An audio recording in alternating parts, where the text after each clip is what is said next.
My husband is currently on a vacation with his mistress. I am confronting them. Hello Reddit. Forgive me as I am new to the online community, just wanted to tell my story and maybe get some input. I 37 female accidentally found out last month my husband 38 male was using work trips as an excuse to sleep with his also married co-worker who lives across the country. When I say accidentally, he sent me a screenshot of Amazon purchases for our children and included at the bottom of the photo was a delivery to this woman. So yes, the worried wife and me checked his search history and email. It was all right there. I learned his November trip was a romantic getaway, but this current one is luxurious. A spa resort complete with couples massages, couples cooking classes and monogrammed bathrobes from Etsy. He mailed her a box of gifts a few days ago for Christmas. How sweet. He purchases SZI lingerie, sent her money on Venmo and even started planning a January trip to Las Vegas. I was furious when I learned all this, but I kept my composure. My plan: he left this morning for his work trip, but before he left I gathered all evidence of his affair. I spent 4 weeks collecting emails, credit card statements, reservations and confirmations. I wrote him a 10-page letter, put it in an envelope and taped it inside the lining of his suitcase. I plan on sending a group text to him and his mistress right after check-in telling them to enjoy their trip. I will also inform them that a letter is in his suitcase and that I want a divorce. I wrote a special section just for her and I want to make sure she sees it, so I will be emailing her the letter as well. He is currently in the air. My group text goes out this evening. Stay tuned. Update. His flight landed 2 hours ago. He told me he would text me when he landed and he has yet to do so. I have texted him twice. They were delivered but not read. I checked our phone records and he texted both me and her during his layover. His email shows no Uber receipt from his final destination airport to his hotel. She must have picked him up, something I probably should have clarified in my OP. She lives in the state he is visiting, so he flew alone. I will be sending a group text to both him and his mistress in 2 hours, as that will be 4 p.m. their time and check-in. Update 2. Sent pictures of our children and he did not respond. For your information, he is in the middle of the desert. My texts are going through green, which puts a monkey wrench in my plan for a group text to him and his mistress. Need suggestions? Should I call the hotel, connect right to their room? I worked so hard for this. It has to be tonight. Help. Update 3. Thank you to everyone standing by and waiting. My best friend has come to my house to help me through this. It seems my texts are going through green undelivered, but when my friend tried it is blue and delivered. He has blocked me. I guess that helps his guilt. The plan now is to call the hotel. We'll wait a few minutes after check-in to make the call. Very soon. Please stand by. Update 4. Like most of you predicted, he does not care. He had 0 answers for my questions. That was the most hurtful part. But guess what? I have all the emotional support and economic support, so I am not mad. Every question I asked he had no response because his mistress was sitting there. I suspect when he is home alone with me, his answers will be different. I have made sure that he will not emotionally and financially duck me because I have secured support from family and friends. He can go duck himself. Update 5. Called his hotel room, talked to his mistress and finally lost my shit. He ended up calling me a few minutes later and had 0 empathy. I am shocked. But I am not. He said a divorce was in order and fought me on nothing. I expected him to be sad. He was not. But that's okay. I started packing up his shit. I have some great friend who helped me put everything in the garage. Good riddance. I guess so. The morning after, I wake this morning broken. My house is in shambles as I went on a rampage yesterday, ripping photos off the wall, throwing his stuff in piles on the floor and breaking random objects in anger. Now that I've had a night's sleep, I feel that I am a bit clearer in my thinking as I analyze the conversation we had yesterday. He was different on the phone. That was not the man I know. But who was the man I've known? Because everything was a lie. The only thing he cared about on the phone was getting the kids, which is perfectly okay. He should want to see his kids, but he refused to answer any question I had or admit to anything.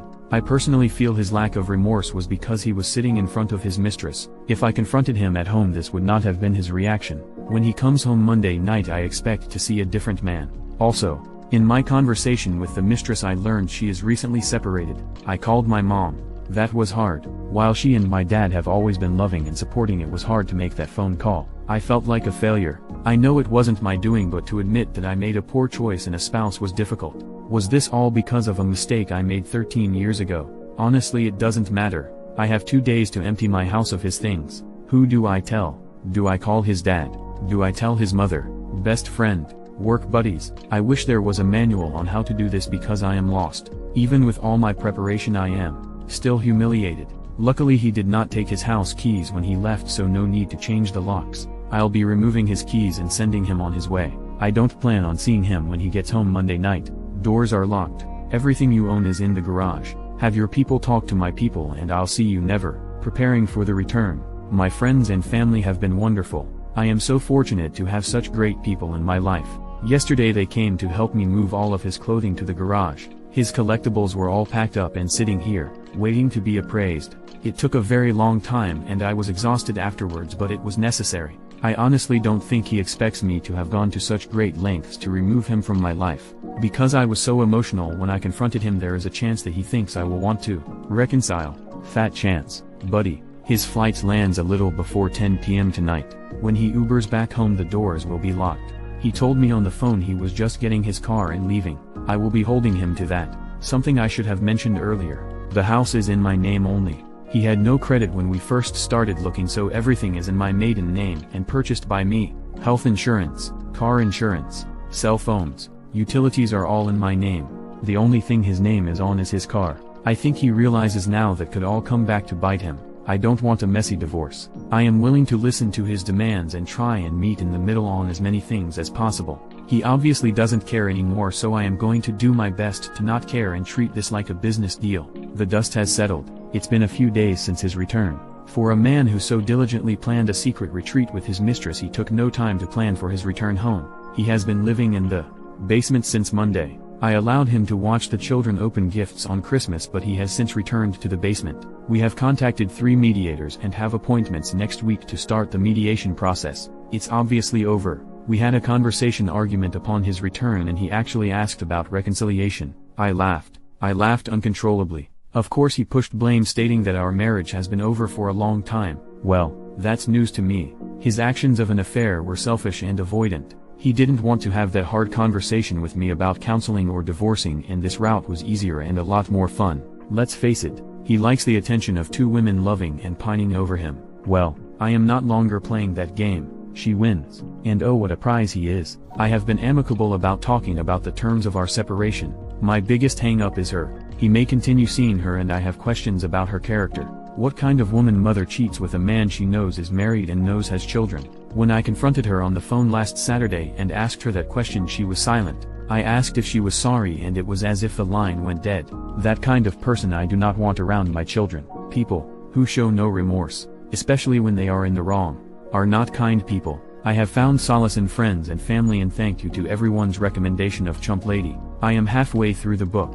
Read through the website and find it so helpful. Thank you again to everyone. I can't believe the outpouring of support. To the trolls, sorry you think I am an unfit and inattentive wife, but cheaters cheat because they want to. Thank you again to all. Not sure if you want a mediation update or if my story is over. Either way, I am happy to have met you all. Where is the fault? If you listen to the books and advice always given about cheaters, it all says the same thing: it's not you.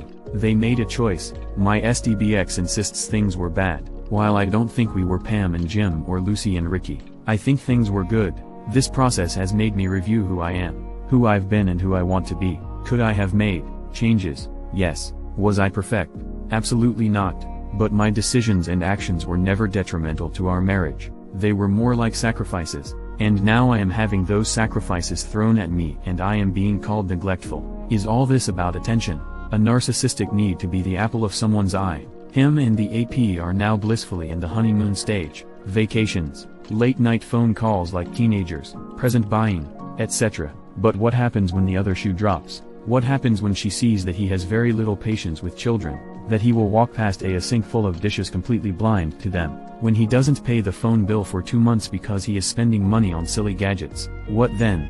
While it's not my problem, I am sure his AP will take issue with these things. Perhaps then she will be put in the situation I've been in for a decade. Should she be the glue and hold it all together, or should she neglect responsibilities for his neediness? I've been told by him, someone who is having a relationship and spending large sums of money on someone else, that I am at fault. Perhaps. But what about the decades of cleaning up your messes? Maybe if I would have had 2-hour conversations with him every night, things would be different. But to be honest, I am happy. I am here. Now reflecting back, I see how underappreciated I was, how neglected I was. All these years I thought I was helping, but I was really being taken advantage of, and this affair is no different. Just a word of advice to all the mess cleaners, excuse makers, And spouse sheltering people reading this, stop. Stop now. I've learned that all the helping is simply them learning how to manipulate you. Draw that line in the sand. Prepare for an uncomfortable situation when they start to stumble under the pressures of real life, but don't lose yourself. I lost myself years ago and it's not a place you want to be. Mediation the move. We had our first mediation appointment via Zoom yesterday. It was very amicable, but only because I don't want to fight and I just want this to be over. He apparently wants nothing. Not the house, not the furniture, not what he's entitled to of my pension, he just wants to be done as well. As I've been packing up things in the house to declutter, I've been offering him things, but he wants nothing. I suspect the moment our marriage is dissolved he will be packing up his collectibles and clothing and driving across the country to live with her. I guess I should be okay with this as I don't want to be married to him anymore. It just kills me that he will be moving in with her and helping her raise her 2 children while mine are fatherless. It makes me so angry, seething. The man who was abandoned by his father is now doing the same thing. Something he said would never ever happen because of the mental issues it has given him today. Well, it looks like that, as well as mostly everything else, was a lie. Again, I take solace in the fact that their honeymoon phase will be short-lived. Reality will smack them both in the face and she will realize that he can be more hurt than help. While I wish him well and hope the best, our kids deserve more than a Christmas Easter 1 week in the summer father, no dad at basketball games, Cub Scouts, birthday parties and school plays. Meanwhile AP will have him and her children's biological father. I guess nothing in life is fair and my boys will have to learn that lesson early than I had hoped. He's gone. My SDBX left yesterday morning to visit her. I told him to go. I didn't want to spend die with him, and our COVID circle friends who we celebrate with have zero interest in seeing him either. He booked a flight 30 minutes after I told him to go. My only stipulation was that he is back for this weekend as it's my birthday and I really need a day to myself. I've watched the kids for 3 weekends now while he went to see his mistress. I thought I at least deserved my birthday to relax. He texted me while he was boarding that he won't be home for my birthday. Well then, he claims when he booked this he booked a return for the evening of my birthday. When he tried to change it he was put on standby. It would cost $1,000 to change. It was a red eye etc. The excuses kept coming. He apparently does not realize I have access to the internet as well and flights are less than $300 with the airline he flew. I told him this and he said those flights weren't there when he booked lies and he will take care of it. I just want him to be honest. If you don't want to be here for my birthday, just say it. If you don't want to spend the day with your children, just tell me. I can't force you to be a parent. I told him the flights were available and affordable. It's his choice to rebook. Ball is in your court. That's all I can do. Right. Stay tuned for an update on his return this weekend. Nightmare. It was 12:40 a.m. on and there was still no call from him. I was angry for no other reason than I explained to the kids that even though daddy wasn't with us he would call at midnight to talk to them and wish them a happy new year. I was made to be a liar. So, I text my SDBX and his excuse was, they are with their friends. I didn't want to bother them. Excuse me, bother them? You mean you didn't want your kids to bother you is what you are really saying? If I was across the country on without my kids I would have called and done the countdown with them via FaceTime. I think most parents would, but not him. He said, if you would have told me that you told the kids I'd call then I would have. He tried to spin this on me, that I created this mess. Why do I have to tell you that you need to call your children at midnight? This small act said a lot to me. Our children are not a priority. I guess he didn't want to ruin his perfect vacation at his new girlfriend's house with her children. He has a nice new family now. Today is my birthday and he returns this evening. I told him in my night text that I will speak to him on the 12th, our next mediation meeting because I am done. I tried to be civil for the kids but he is not putting forth the effort for them. Liar liar, pants on fire. The past few days have been strange. We rarely talk a decision on both our parts and when we do it's about mediation, plans moving forward, or the kids. We have been civil and communicating well about those items. We are also friendly in front of the children, as not to upset them. The situation is strange because we are getting along. There is no arguing. It's a shared focus to just get through mediation and divorce. That's fine by me. Last night while I was cleaning the kitchen I heard him on the phone in the basement. I guess he didn't realize the door was left open by one of the children. Not wanting to be a part of the drama anymore, went to close the door. At that point I heard him tell her how crazy I have been acting. Excuse me, we don't speak and when we do it's very civil. How is that crazy? Well, he proceeded to tell her about a conversation we had and he lied about everything. While the conversation part was true he told her I exploded. I was in a rage. I was crying, etc. None of that was true. He explained how he laughed in my face at my rage. Also not true because there was no rage. I had told him a while back before the night debacle that I would start dating eventually, and he proceeded to tell her that I was bragging about guys I am meeting. So far from the truth. I slammed the basement door. I am sure he knows I heard. So I ask, why the need to lie and make me a villain? We aren't staying together. I have no reason to fight with you anymore. That's why we are paying a mediator. Why start lying to your new girlfriend that you love? How is that a good way to start a relationship? I don't know what is happening here.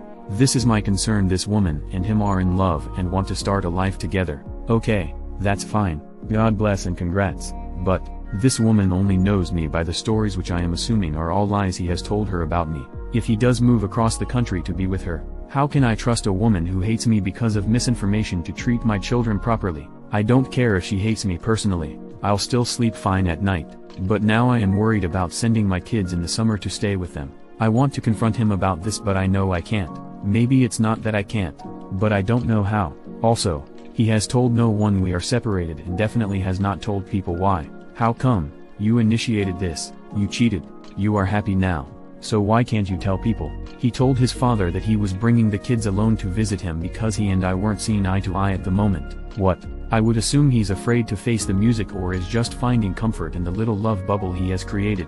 He chooses to not face reality. He has yet to look for an apartment for when the divorce is finalized, but has booked another flight out to see her for Valentine's Day. He is refusing to face reality and it's so frustrating. Mediation and empty promises. Yesterday was our second mediation appointment. While it was amicable, there was some obvious tension. The tension was not on my end but more on his. Let me explain.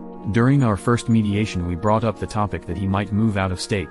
At yesterday's meeting I asked what we would do about custody if he moves to this particular state. When I mentioned the state by name, the mediator was confused. This prompted her to ask him why this state that is so far away. His answer, well, then silence. He couldn't put into words the fact that he was leaving to be with his girlfriend. I had to finally chime in, realizing we are paying by the hour that he was moving to be with his girlfriend. I realized later that was the first time he had semi-confessed to having an affair and a girlfriend to anyone. If you love this person so much, why can't you just say it out loud? That whole situation confuses me. Anyway, when it comes to dollars and cents I will be fine. He will also be fine. He will have enough to do what he needs and so will I. We have agreed to a physical custody scenario that allows him weekend and dinner visits. Fine by me. I want my boys to have their father, but the situation becomes a bit more difficult when he moves. While he said yesterday he plans to stay here at least a year, I doubt that will actually happen.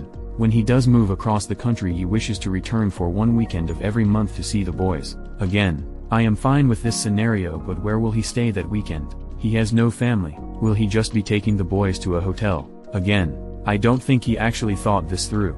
This is a problem we will tackle when he does decide to move. Lastly, the mediator said it could take about 2 months to finalize everything. He and I spoke after the session to go over some facts and figures, and I brought up the tentative finalization date of our marriage. I told him how 2 months is a good amount of time to save some money and find an apartment, to which he agreed. I also reminded him about his promise to not return to visit her until our divorce is finalized or he has a place to live. He quickly became frustrated, telling me that he knew and tried to shut down the conversation. I told him I am happy that we are on the same page, but I am not budging. If you leave while you still live here you cannot come back. That is something we both agreed to. Now the big question remains, who does he break a promise with?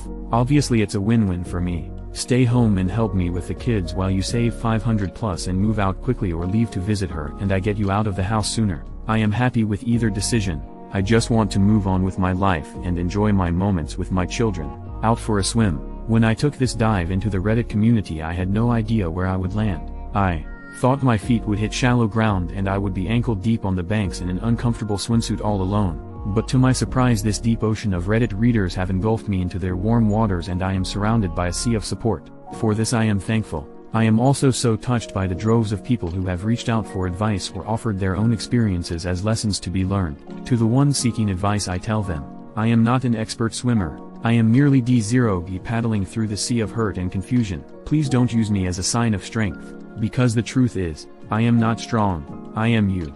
I am the woman who reads because they are suspicious of late-night phone calls her husband takes. I am the spouse who has shouldered the entire family and is in desperate need of support. I am the woman who misses affection from her husband who is next to her in bed every night. I am you. To those people who have yet to catch their partner cheating but are suspicious, trust your gut. Cheating is a coward's choice, so be braver than them and face the truth. To the spouse who is the fixer and takes on every challenge, take a step back.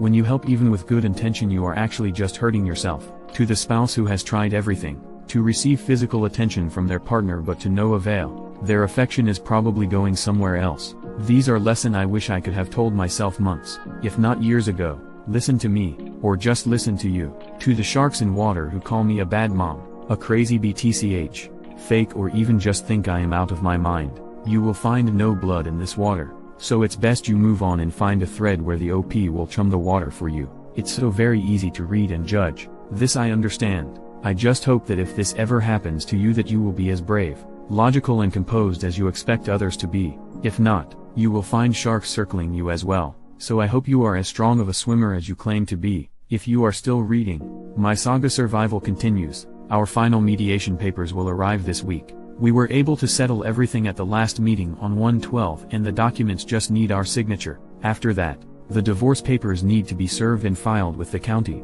Then we await our court date, which will be done via Zoom. Yes, a bit anticlimactic, but it will still serve its purpose of divorcing. He has started finally to look for an apartment, but nothing is to his satisfaction. Maybe he is being picky, or maybe he is comfortable living in the basement. Either way, once the divorce papers are stamped, he needs to be gone. He has started making phone calls to her during the day and I can hear him giggling downstairs. I am happy he is happy, I really am. That isn't passive aggressive.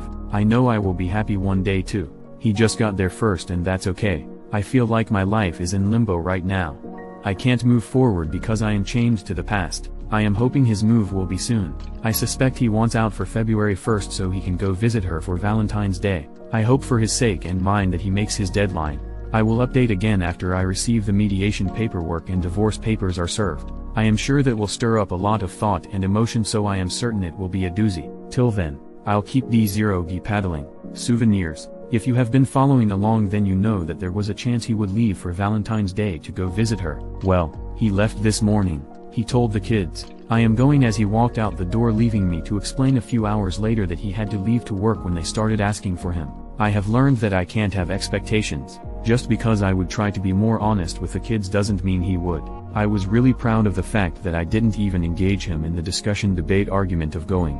Yes, I had loudly vocalized some feelings a week ago when he told me he was going, but I have not engaged him about it since. All I asked was for his flight info so that I would know when to expect him back. He did not provide this information. Maybe he thinks I am not entitled to it. Either way, he left and I was fine. While we had the conversation multiple times in which he agreed that he would not visit her again till he had an apartment, he has reneged on that agreement. Shocker. He claims that he has every right to be here, which he does legally, and he can do as he pleases. He put a down payment on an apartment a few days ago but says he doesn't know when he is moving. What? The bills he pays in the house are less than the child support he will have to pay, so I think his decision to stay longer might be a financial one. I've offered him any piece of furniture he wants in the house. I even offered to pay for 1/2 of the cost of bunk beds for the boys. I just need him to leave. I have no idea why he is dragging his feet. But I learned through a mutual friend and former work colleague of theirs that she recently had COVID. When I say recently, I mean the Board of Health from her state said she could stop quarantining 3 days ago. But what about her kids that are in the home? Were they living there during her quarantine? Are they positive? Perhaps they are asymptomatic. Will my SDBX be bringing me and our children home a COVID souvenir? I am livid. COVID insensitivity. For all those messaging me with concern and for updates, I apologize for my tardiness. It has been a heartbreaking 2 weeks. To amend for my absence, I will be posting 2 updates tonight. Let me start from the beginning. My SDBX left for his getaway on 2/12 and did not return until 2:15. During his blissful vacation, my family and I suffered a great loss of one of our most beloved member to COVID. I was a mess. Everyone I love was devastated. I called my SDBX on 2:13 and told him the prognosis was not good. It was loud where he was. There were children yelling. He informed me he was outside with her kids. Wow. Can't remember the last time he took our children outside, but I digress. I shouldn't have expected him to care about my bad news, but he was concerned. I guess there is still a decent bone somewhere in him. That concern would not last long though. Upon his return, as he usually does, he schedules a COVID test. He scheduled one for 4 days after his return, but due to snow in our area he did not go. This I understand. The weather cannot be controlled. Then he told me he rescheduled for 4 days later and then does not go. When I questioned him, his response was, "I feel fine." I suspected since she probably got a negative COVID test shortly before his arrival he felt safe in not getting one. Not until Monday, 3/1 did he finally get tested. A full 2 weeks later. Why? You know my family just suffered a terrible loss to COVID. How could you be so reckless and insensitive? The insensitive question is rhetorical. I obviously know the answer already. The real monster. The day is approaching. Large boxes are being delivered to the house daily containing new furniture to be assembled. The sounds of packing tape being ripped from the spool flood the house every evening. He's moving out. I am overjoyed. I am so happy that I have actually started engaging him in conversation. Yes, we have to chat to figure out child support and scheduling, but now I am so ecstatic he's leaving. I even ask about his move. I feel like a kid at Christmas. While we were discussing his move, what he would be taking from the home and the schedule for seeing the children, I asked if he planned to visit her. No, this wasn't me prying. We need to set an overnight and weekend schedule for the kids, and I was hoping to be accommodating to any trips he had planned. But then my curiosity got the best of me, but for a good reason: our children. I asked if she plans to come here to meet the kids. He replied in the affirmative and said she may come. Well, good for you both, but I would like to meet her before she meets the children. He went silent. I could tell he was rolling thoughts around in his head, or perhaps trying to figure a way out of this situation, but he came up empty. He honestly wanted to know why I needed to meet her. Excuse me, come again.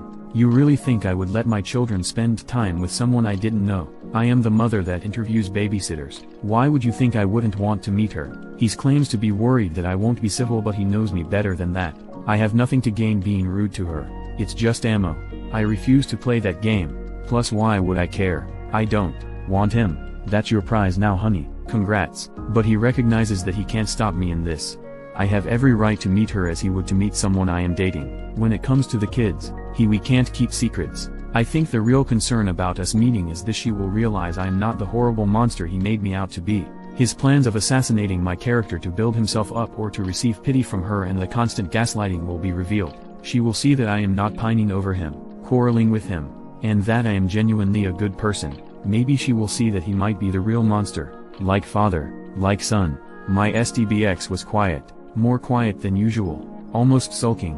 I don't understand his motivations anymore and what he actually cares about, so I left it alone. Not my business to care and comfort anymore, right? That evening, after the children went to bed, he sat alone at the dining room table. It was as if he was waiting for me to address him. I did not sulk.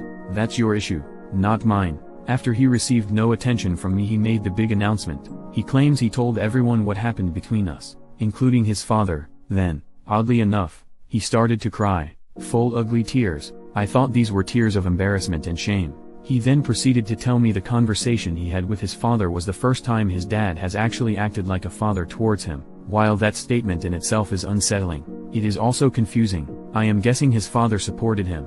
I know if this was my son I'd support him, but also have some strong words about how he went about this and how he should probably proceed in the future. But it looks like he received 100% support. So while I understand, I don't understand. Something was wrong here. Last week was my youngest son's birthday. I had asked my STBX if he would like to invite his father over for cake. He texted him several times with no response. He learned through their conversation confession last night that his father was in another state for work. Okay. Understandable. But here is the kicker. He went away with a new girl he is dating. Why is this strange, you ask? He just asked his wife of 30 years for a divorce at the end of January. So this makes me think, is adultery a learned behavior? My father-in-law abandoned my STBX when he was 9 years old, the same age as my eldest son now. Is there a pattern here, or is all this just a crazy coincidence? I could not help myself. I messaged my mother-in-law. She confirmed they were divorcing. I asked if there was any infidelity and she claims to her knowledge, no, but I know better. She said that my father-in-law started to withdraw from her. He started picking fights for no reason and avoided interacting with her last fall. Then in January he said he wanted a divorce so that he could find himself. A man who is in his 60s, close to retirement, needs to find himself. Sounds like a cop-out to me. But now that I've learned there is another woman which my mother-in-law does not know, I understand that this bloodline of men are truly selfish and unfit partners. I know all the comments will tell me to tell my mother-in-law about the infidelity on his part, and I plan on doing so. I just need a little more information before I break the news to her. Moving trucks spilled tea. It happened. Finally, he's gone. My basement is so empty and quiet it echoes. The day he moved, a box truck pulled up to my house and my children ran to the window to watch. I didn't know how to distract them as I was working. I was able to pull them away from the window with the promise of treats once they were at the table to do schoolwork. My youngest though would not budge. After 45 minutes of loading, the truck pulled away and my SDBX drove off. My youngest came away from the window looking sad. I immediately talked to him and tried to comfort him. After a few moments he asked, "Is the truck coming back?" I was confused. I told him that we were staying here and no one else was moving. Apparently he wasn't upset that Daddy was leaving, he just wanted the truck. I am not sure how I should feel about this. I made appointments with a child therapist for both my kids. While they seem fine now, I am not sure what the future holds for their mental state. I am afraid this will be repressed and issues will arise down the road. His friends have been reaching out to me. Now that they know what happened, I am getting text and Facebook messages asking how I am. I know in reality they are just being nosy. They may care a little but they just want me to spill the tea. Veil. I put the kettle on. I wasn't surprised to learn that my SDBX wasn't completely honest with them. He failed to mention traveling during a pandemic to visit her. I guess that would make him look reckless, selfish, idiotic. The wives of his friends are in shock. They considered my SDBX a friend that could be trusted, a man who had it all together. Basically, they trusted my SDBX would be a good influence on their husbands. Boy, were they wrong. Concerning my mother-in-law, I have not told her. This is because I don't have any real information. What I did tell her though was to do some investigating to see if he is having an affair. This would be to her benefit as her state has adultery laws. They are still legally married and living in the same house, so to my knowledge, the law applies. But she seems hesitant. I think she is just afraid to find out the truth and then she has to look at him every day. This I understand. No person's spouse should have to experience that. I know it was gut-wrenching for me and perhaps many of you reading can relate as well. I just don't want to be the one to tell her. Perhaps this is because I am still upset I had to find out on my own and my SDBX was too much of a coward to come clean. Why should a cheating spouse get the thrill of cheating and be relieved of the burden of having to confess?